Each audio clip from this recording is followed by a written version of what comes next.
It's been 3 weeks since 24-year-old Josiah Thumbi went missing.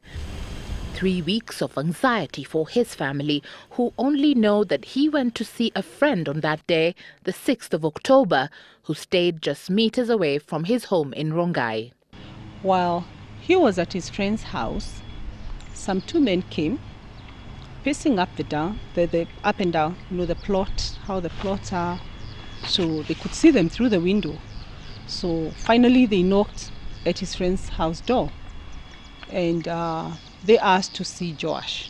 So the friend came to the door and said, "We don't have Joash in this plot, so what's the second name? And who are you and where are you coming from?" So the guy said, "We are policemen, we are just doing our work."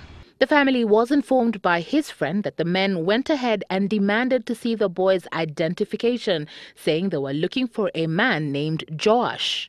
Josiah said he had left his at his house, about 400 meters from his friend's house, and when they insisted they wanted to see it, he led them to his house. Outside the gate, unknown to my nephew, was a car waiting.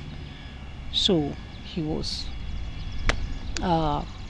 pushed into the car, and the car sped off. Until today, we do not know where he is. The family have since reported the matter to the Rongai police station, but 3 weeks later, they say there has been no leads. But what even surprised us is that there's a Safaricom camera right where the car passed.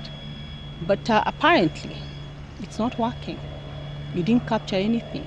So I think the systems you're also trying to set in place to help us in our security issues, they also need to do what they're supposed to, because that at least would have revealed the car, the registration. It would have been a good starting point before we even get to the phones and all that.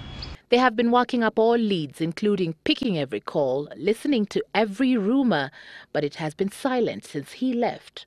No ransom and no clues. One of the questions we've been asking ourselves, could it be a terror-related issue? Probably there's someone who is organizing for abduction of young men, and probably there are people within this Nairobi who are sitting and they've experienced this. Where is Josiah, who is an orphan and had only been brought to Nairobi by the aunt to help him get his first job? What could be the motive of the abduction, if any, they ask? Evelyn Omboi, Citizen Live at 9.